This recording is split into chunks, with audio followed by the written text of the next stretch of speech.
पूर्णज्ञं परमार्थमार्गवरदं सर्वज्ञपीठासनं संसारार्णवरारकं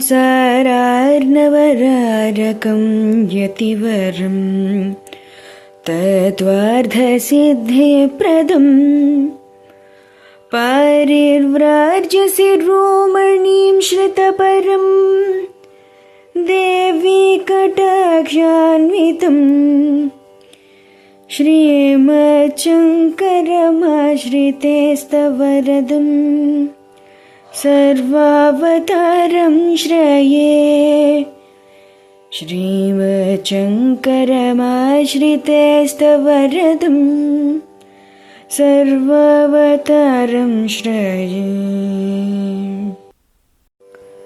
श्रुतिस्मृतिपुराणानाम् आलयं करुणालयं श्रुतिस्मृतिपुराणानाम् आलयं करुणालयं नमामि भगवत्पादशङ्करं नमामि भगवत्पादशङ्करं लोकशङ्करं लोकशङ्करम्। శ్రీ గురుభ్యో నమః. శ్రీ శ్రవణ ఛానల్కి శ్రోతలందరికీ కూడాను మరొకసారి స్వాగతం. నిన్న మనం ఒక శ్లోకాన్ని చెప్పుకోవడం జరిగింది. ఎందుకంటే పుల్లల వారు మనకి 188, 189 శ్లోకాలని కలిపి మనకి చెప్పారు. అందుకని మనం ఈరోజు 188, 189 శ్లోకాలని చూద్దాం. అనాదిలోకో యమహన్ స్వభావో జీవ సమస్త వ్యవహారవోఢా కరోతి కర్మాణ్యనుపూర్వవాసనః పుణ్యాన్యపుణ్యాని చ తత్ఫలాని భుంక్తే విచిత్రాస్వపి యోనిషు వ్రజత్ నాయాతి నిర్యాత్యథ ఊర్ధ్వమేషః అస్యైవ విజ్ఞానమయస్య జాగ్రత్ స్వప్నాద్యవస్థాః సుఖదుఃఖభోగః. ఇప్పుడు వీటి ప్రతిపదార్థ తాత్పర్యాల్ని తెలుసుకుందాం. అనాదికాల, అనాది అయిన కాలంను కలవాడును. అహం స్వభావ, దేహేంద్రియాదులయందు అహం వాసన కలవాడును. సమస్త వ్యవహార ఓడా, సమస్త వ్యవహారములను నిర్వహించుచు. అయం జీవ, ఈ జీవుడు. అనుపూర్వ వాసన, అనుసరించిన పూర్వవాసనలు కలవాడై. పుణ్యాని, పుణ్యములు అయిన. అపుణ్యాని చ, అపుణ్యాలైన. కర్మాణి, కర్మలను. కరోతి, చేయుచున్నాడు.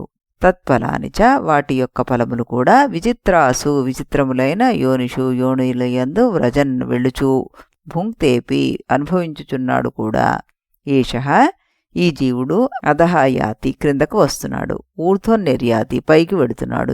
జాగ్రత్త స్వప్నద్యవస్థాః, జాగ్రత్త స్వప్నాది అవస్థలను. సుఖదుఃఖ భోగాః, సుఖదుఃఖముల భోగాలు. అస్య, ఈ విజ్ఞానమయస్వైవ, విజ్ఞానమునకు చెందినవి, సంబంధించినవి అంటూ ఇందులో చెప్పడం జరిగిందనమాట.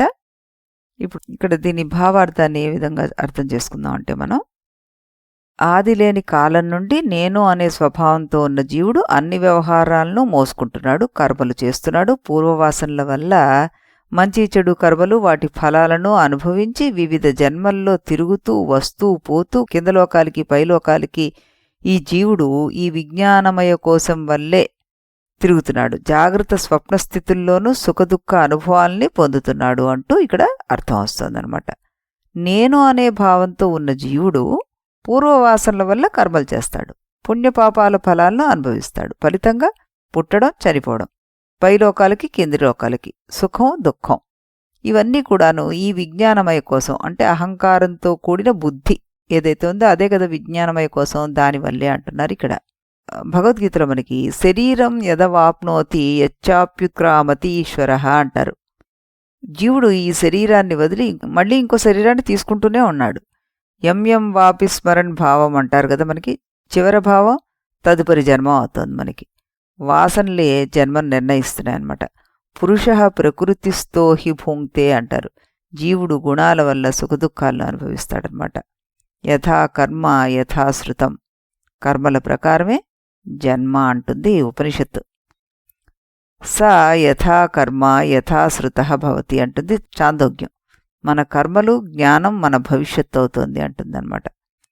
యోని మన్యే ప్రపద్యంతే, జీవులు తమ కర్మల ప్రకారం వివిధ యోనుల్లో పుడుతూనే ఉంటారు అంటూ దీన్ని మనం అన్వయించుకోవచ్చు. ఇది సంసారం యొక్క పూర్తి చిత్రం అన్నమాట.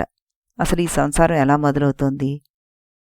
అహం అనే భావం, అంటే నేను అనే భావం, ఇది బుద్ధిలో అంటే విజ్ఞానమయ కోశంలోనే ఉద్భవిస్తుంది మనకి. తర్వాత ఏమవుతుంది? ఈ అహంకారం కర్తృత్వంగా మారుతుంది. కర్తృత్వం కర్మలను చేస్తుంది. ఈ కర్మలు వాసనలు అవుతున్నాయి. ఈ వాసనలు మళ్ళీ మనకి జన్మనిస్తున్నాయి. ఇది ఒక చక్రంగా మారిపోతుంది. ఈ చక్రానికి ఆది లేదు, అంతము లేదు. ఎప్పటి వరకు? జ్ఞానం వచ్చే వరకు. 3 అంశాలు ఇందులో మనం ముఖ్యంగా గుర్తుపెట్టుకోవాల్సింది ఏంటి అంటే వాసనలు, కర్మలు, ఫలాలు. వాసనలేమిటి? పూర్వ అనుభవాలు. కర్మలేంటి? ప్రస్తుత చర్యలు. ఫలాలు మన అనుభవాలు. ఇవి మళ్ళీ కలిస్తే సంసారం ఏర్పడిపోతుంది. ఇక్కడ స్థితుల గురించి కూడా చెప్పారు. జాగ్రత్త స్థితి, స్వప్నస్థితి, బాహ్య అనుభవం, అంతర్గత అనుభవం. ఇవన్నీ మళ్ళీ మనకి విజ్ఞానమయ కోశం ద్వారానే కలుగుతున్నాయి. గొలుసు విరిచే మార్గం ఏమిటయ్యా ఇక్కడ అంటే అహంకారాన్ని తగ్గించు, సాక్షిభావాన్ని పెంచు, కర్మలను ఈశ్వరార్పణ చెయ్యి అంటున్నారు శంకర భగవత్పాదుల వారు. అలవాట్లంటే ఈ వాసనలు, ఈ నిర్ణయాలంటే ఈ బుద్ధి, ఈ చర్యలంటే కర్మలు, ఇవన్నీ మన జీవితాన్ని రూపొందిస్తున్నాయి.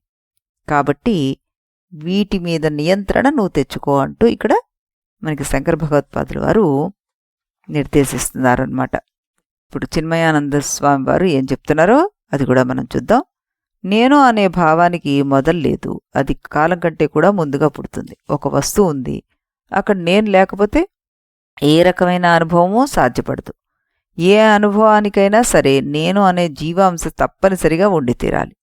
నేను లేకపోతే అనుభవం ఉండదు. అహంకారమయ్యి అయినా నేనే కర్తను. కాబట్టి సృష్టి ఆదిల్లో ఉన్న మొదటి వస్తువు నా మొదటి ఆలోచనే. నా మొదటి ఆలోచనను నాదిగా ఆలోచించగా నేను కర్తను అనే అహంకారం పుట్టుండాలి. అయితే ఈ సృష్టే అనాది, అందుచేత ఈ నేను కూడా అనాది నుండి ఉందన్నమాట.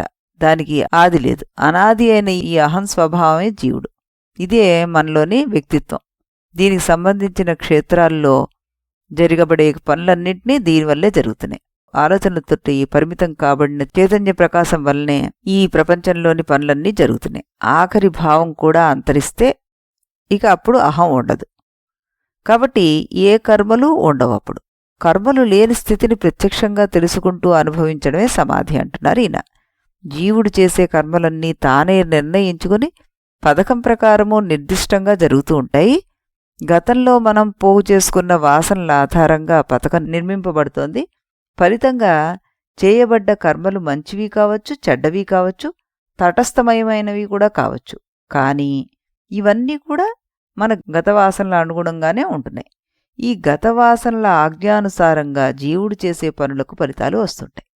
ఈ విధంగా వచ్చే ఫలితాలను భౌతికమైన తన పరిధిలోకి లోబడి జీవుడు అనుభవిస్తుంటాడు.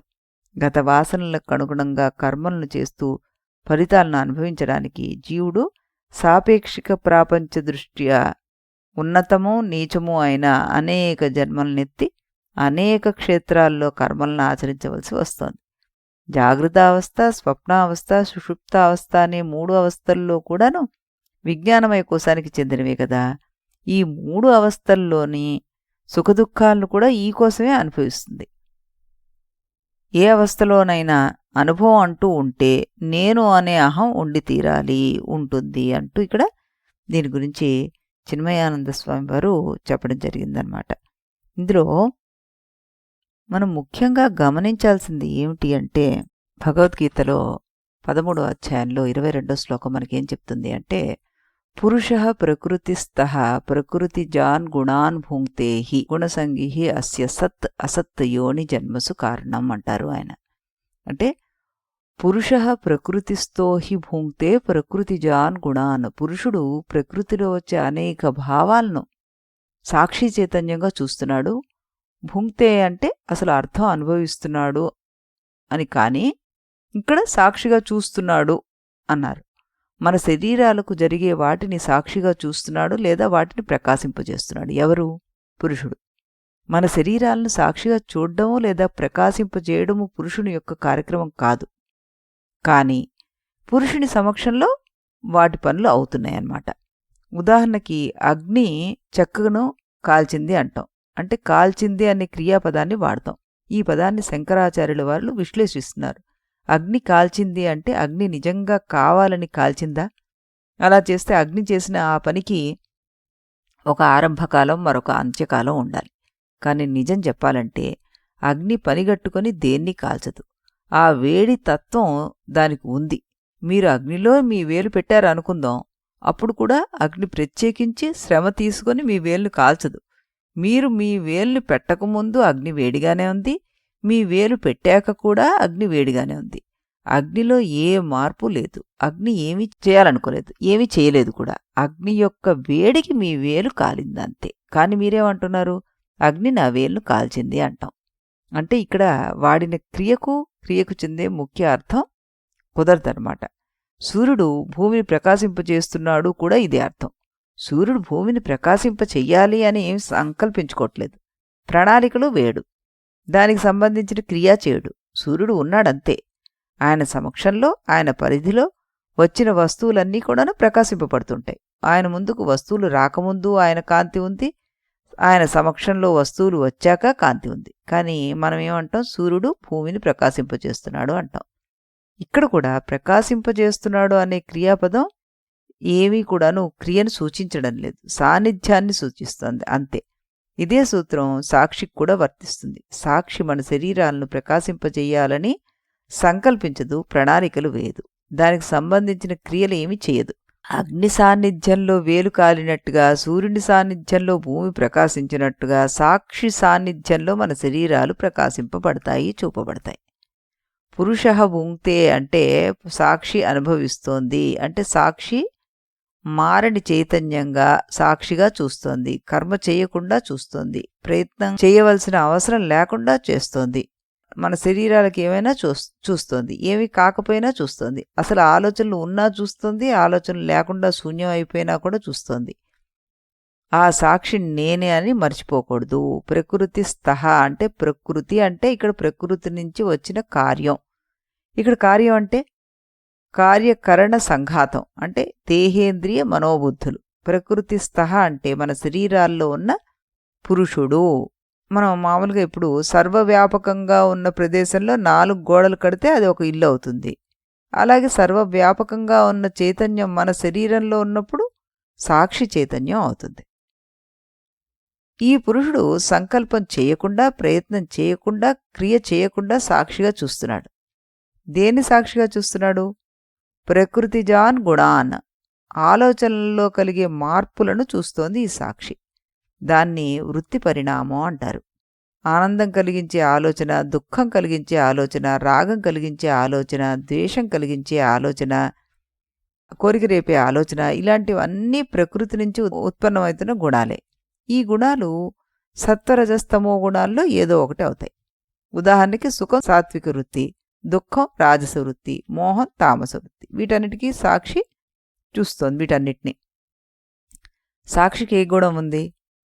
శరీరానికి గుణాలున్నాయి, మనస్సుకి గుణాలున్నాయి, కానీ సాక్షిగా చూసే సాక్షి చైతన్యానికి ఏ గుణాలు అంటావు? అంటే సాక్షి చైతన్యమైన నాకు ఏ గుణాలు అంటావు? కానీ సమస్య ఎక్కడుంది? శరీరానికి మనస్సుకి ఉన్న గుణాలను నాకు అంటూ ఆపాదించుకుంటున్నాం. దీన్నే అన్యోన్య అధ్యాస అంటారు. ఈ అధ్యాస అంటే పొరపాటు అనమాట. ముందు శ్లోకాల్లో చెప్పుకున్నాం. ఇది దగ్గరగా ఉన్న దాన్ని, లక్షణాలను ఇంకొక దాని మీద ఆరోపించి పొరపాటు పడ్డాన్ని మనం అన్యోన్య అధ్యాస అంటుంటాం. ఇలా దేహేంద్రియ మనోబుద్ధులకు ఉన్న గుణాలను నాకు ఆపాదించుకోవడం వల్ల వస్తుంది ఈ సమస్య అంతా. ఒక సినిమా చూడడానికి వెళ్ళినప్పుడు సినిమా మొదలవ్వక ముందు సినిమాలో హీరో హీరోయిన్ వేరు వేరు, నేను వేరు అని ఖచ్చితంగా తెలుసు. అంటే సినిమా ప్రారంభమయ్యే ముందు ఒక మహాజ్ఞానిలా కూర్చుంటాం. పాప్కార్న్స్ తింటూ సినిమా మొదలయ్యి సన్నివేశాలు బరువెక్కాక ఉత్కంఠ ఆపుకోలేక నిశ్చింతగా వెనక్కి ఆనుకుని కూర్చున్న నేను ముందుకు వంగి సీట్లో చివర్లో కూర్చుంటాను. హీరో హీరోయిన్లు పెళ్లి కుదిరి ఏదైనా సమస్య మధ్యలో వస్తే హీరోతో పాటు నేను కూడా మదనపడిపోతాను. హీరోయిన్ ఏ కారణం వల్ల మరణించినా హీరో బోరును ఏడుస్తుంటే మనం కూడా అతనితో పాటు మమేకం చెంది ఏడ్చేస్తాం.